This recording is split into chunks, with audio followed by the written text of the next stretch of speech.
بسم اللہ الرحمن الرحیم۔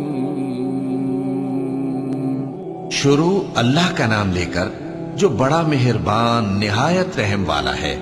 حامیم، یہ کتاب اللہ کی طرف سے نازل ہوئی ہے جو غالب ہے، حکمت والا ہے۔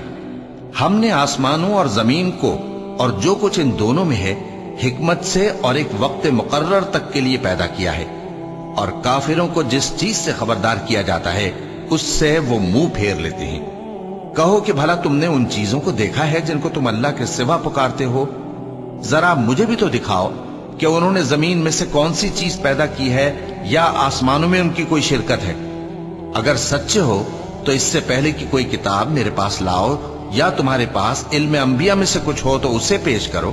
اور اس شخص سے بڑھ کر کون گمراہ ہو سکتا ہے جو ایسے کو پکارے جو قیامت تک اسے جواب نہ دے سکے اور ان کو ان کے پکارنے ہی کی خبر نہ ہو؟ اور جب لوگ جمع کیے جائیں گے تو وہ ان کے دشمن ہو جائیں گے اور ان کی پرستش سے انکار کر دیں گے۔ اور جب ان کے سامنے ہماری صاف صاف آیتیں پڑھی جاتی ہیں تو کافر حق کے بارے میں جبکہ وہ ان کے پاس آ چکا کہتے ہیں کہ یہ تو کھلا جادو ہے۔ کیا یہ لوگ کہتے ہیں کہ اس پیغمبر نے اس کو از خود گھڑ لیا ہے؟ کہہ دو کہ اگر میں نے اس کو اپنی طرف سے بنایا ہو تو تم اللہ کے سامنے میرے بچاؤ کے لیے کچھ اختیار نہیں رکھتے۔ وہ اس گفتگو کو خوب جانتا ہے جو تم اس کے بارے میں کرتے ہو، وہی میرے اور تمہارے درمیان گواہ کافی ہے، اور وہی تو ہے بڑا بخشنے والا مہربان۔ کہہ دو کہ میں کوئی انوکھا پیغمبر نہیں ہوں، اور میں نہیں جانتا کہ میرے ساتھ کیا سلوک کیا جائے گا اور تمہارے ساتھ کیا کیا جائے گا۔ میں تو اسی کی پیروی کرتا ہوں جو مجھ پر وحی آتی ہے، اور میرا کام تو علانیہ خبردار کرنا ہے۔ کہو کہ بھلا دیکھو تو اگر یہ قرآن اللہ کی طرف سے ہو اور تم نے اس سے انکار کیا، اور بنی اسرائیل میں سے ایک گواہ اسی طرح کی ایک کتاب کی گواہی دے چکا اور ایمان لے آیا، اور تم نے سرکشی کی، تو تمہارے ظالم ہونے میں کیا شک ہے؟ بے شک اللہ ظالم لوگوں کو ہدایت نہیں دیتا۔ اور کافر مومنوں کے متعلق کہتے ہیں کہ اگر یہ دین کچھ بہتر ہوتا تو یہ لوگ اس کی طرف ہم سے پہلے نہ دوڑ پڑتے، اور جب وہ اس سے ہدایت یاب نہ ہوئے تو کہیں گے کہ یہ تو پرانا جھوٹ ہے۔ اور اس سے پہلے موسیٰ کی کتاب تھی، لوگوں کے لیے رہنما اور رحمت، اور یہ کتاب عربی زبان میں ہے اس کی تصدیق کرنے والی، تاکہ ظالموں کو خبردار کرے اور نیکوکاروں کو خوشخبری سنائے۔ جن لوگوں نے کہا کہ ہمارا پروردگار اللہ ہے، پھر وہ اس پر قائم رہے تو ان کو نہ کچھ خوف ہوگا اور نہ وہ غمناک ہوں گے۔ یہی اہل جنت ہیں کہ ہمیشہ اس میں رہیں گے، یہ اس کا بدلہ ہے جو وہ کیا کرتے تھے۔ اور ہم نے انسان کو اس کے والدین کے ساتھ بھلائی کرنے کا حکم دیا۔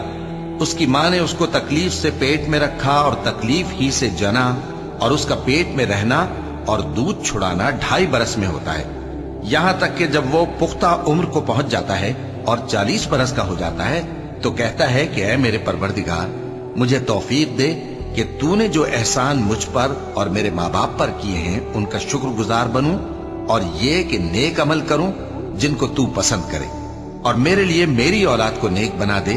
میں تیری طرف رجوع کرتا ہوں اور میں فرما برداروں میں ہوں۔ یہی لوگ ہیں جن کے اعمال نیک ہم قبول کریں گے اور ان کے گناہوں سے درگزر فرمائیں گے، اور یہی اہل جنت میں ہوں گے۔ یہ سچا وعدہ ہے جو ان سے کیا جاتا تھا۔ اور جس شخص نے اپنے ماں باپ سے کہا کہ میں تم سے بیزار ہوں، کیا تم مجھے یہ بتاتے ہو کہ میں زمین سے نکالا جاؤں گا، حالانکہ بہت سی قومیں مجھ سے پہلے گزر چکی ہیں؟ اور وہ دونوں اللہ کی جناب میں فریاد کرتے ہوئے کہتے تھے کہ کمبخت، ایمان لا، اللہ کا وعدہ سچا ہے۔ تو کہنے لگا یہ تو پہلے لوگوں کی کہانیاں ہیں۔ یہی وہ لوگ ہیں جن کے بارے میں جنوں اور انسانوں کی دوسری امتوں میں سے جو ان سے پہلے گزر چکی عذاب کا وعدہ تحقیق ہو گیا۔ بے شک وہ نقصان اٹھانے والے تھے، اور لوگوں نے جیسے کام کیے ہوں گے ان کے مطابق سب کے درجے ہوں گے۔ غرض یہ ہے کہ اللہ ان کو ان کے اعمال کا پورا بدلہ دے اور ان کا نقصان نہ کیا جائے گا۔ اور جس دن کافر دوزخ کے سامنے کیے جائیں گے تو کہا جائے گا کہ تم اپنی دنیا کی زندگی میں لذتیں حاصل کر چکے اور ان سے لطف اندوز ہو چکے، سو آج تم کو ذلت کا عذاب دیا جاتا ہے۔ یہ اس کی سزا ہے کہ تم زمین میں ناحق غرور کیا کرتے تھے، اور اس کی کہ بد کرداری کرتے تھے۔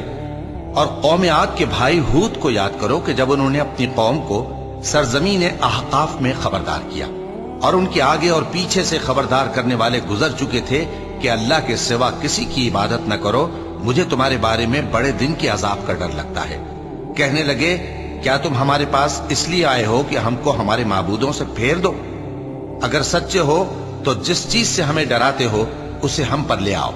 پیغمبر نے کہا کہ اس کا علم تو اللہ ہی کو ہے، اور میں تو جو احکام دے کر بھیجا گیا ہوں وہ تمہیں پہنچا رہا ہوں، لیکن میں دیکھتا ہوں کہ تم لوگ نادانی میں پھنس رہے ہو۔ پھر جب انہوں نے اس عذاب کو دیکھا کہ بادل کی صورت میں ان کے میدانوں کی طرف آ رہا ہے تو کہنے لگے یہ تو بادل ہے جو ہم پر برس کر رہے گا، نہیں بلکہ یہ وہ چیز ہے جس کے لیے تم جلدی کرتے تھے، یعنی آندھی جس میں درد دینے والا عذاب بھرا ہوا ہے، جو ہر چیز کو اپنے پروردگار کے حکم سے تباہ کیے دیتی تھی۔ آخر وہ ایسے ہو گئے کہ ان کے گھروں کے سوا وہاں کچھ نظر نہیں آتا تھا۔ گناہگار لوگوں کو ہم اسی طرح سزا دیا کرتے ہیں، اور ہم نے ان کو ایسا اقتدار دیا تھا جو تم لوگوں کو نہیں دیا، اور انہیں کان اور آنکھیں اور دل دیے تھے، تو چونکہ وہ اللہ کی آیتوں سے انکار کرتے تھے اس لیے نہ تو ان کے کان ہی ان کے کچھ کام آ سکے اور نہ آنکھیں اور نہ دل، اور جس چیز کا وہ مذاق اڑایا کرتے تھے اسی نے ان کو آ گھیرا۔ اور اے مکے والو، تمہارے ارد گرد کی بستیوں کو ہم نے ہلاک کر دیا، اور بار بار ہم نے اپنی نشانیاں ظاہر کر دیں تاکہ وہ رجوع کریں، تو جن کو ان لوگوں نے اللہ کا قرب حاصل کرنے کے لیے معبود بنایا تھا انہوں نے ان کی کیوں مدد نہ کی، بلکہ وہ ان سے گم ہو گئے، اور یہ ان کا جھوٹ تھا اور یہی وہ افترا کیا کرتے تھے۔ اور وہ وقت قابل ذکر ہے جب ہم نے جنوں میں سے کئی شخص تمہاری طرف متوجہ کیے کہ قرآن سنیں، تو جب وہ اس کو سننے حاضر ہوئے تو آپس میں کہنے لگے کہ خاموش رہو۔ جب پڑھنا ختم ہوا تو وہ اپنی برادری کے لوگوں میں واپس گئے کہ ان کو خبردار کریں۔ کہنے لگے کہ اے قوم، ہم نے ایک کتاب سنی ہے جو موسیٰ کے بعد نازل ہوئی ہے، جو کتابیں اس سے پہلے نازل ہوئی ہیں ان کی تصدیق کرتی ہے اور سچا دین اور سیدھا رستہ بتاتی ہے۔ اے قوم، اللہ کی طرف بلانے والے کی بات کو قبول کرو اور اس پر ایمان لاؤ، اللہ تمہارے گناہ بخش دے گا اور تمہیں دکھ دینے والے عذاب سے پناہ میں رکھے گا۔ اور جو شخص اللہ کی طرف بلانے والے کی بات قبول نہ کرے گا تو وہ زمین میں اللہ کو عاجز نہیں کر سکے گا، اور نہ اس کے سوا اس کے حمایتی ہوں گے۔ یہ لوگ کھلی گمراہی میں ہیں۔ کیا انہوں نے نہیں سمجھا کہ جس اللہ نے آسمانوں اور زمین کو پیدا کیا اور وہ ان کے پیدا کرنے سے تھکا نہیں، وہ اس بات پر بھی قادر ہے کہ مردوں کو زندہ کر دے؟ ہاں، کیوں نہیں، وہ ہر چیز پر قادر ہے۔ اور جس روز انکار کرنے والے آگ کے سامنے کیے جائیں گے تو ان سے پوچھا جائے گا کیا یہ حق نہیں ہے؟ تو کہیں گے کیوں نہیں، ہمارے پروردگار کی قسم یہ حق ہے۔ اللہ فرمائے گا کہ تم جو دنیا میں کفر کیا کرتے تھے تو اب اس کی وجہ سے عذاب کے مزے چکھو۔ پس اے نبی، جس طرح اور عالی ہمت پیغمبر صبر کرتے رہے ہیں اسی طرح تم بھی صبر کرو، اور ان کے لیے عذاب جلدی نہ مانگو۔ جس دن یہ اس چیز کو دیکھیں گے جس کا ان سے وعدہ کیا جاتا ہے تو یہ خیال کریں گے کہ گویا دنیا میں رہے ہی نہ تھے مگر گھڑی بھر دن۔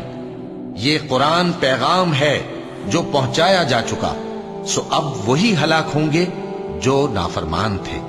صدق اللہ العظیم۔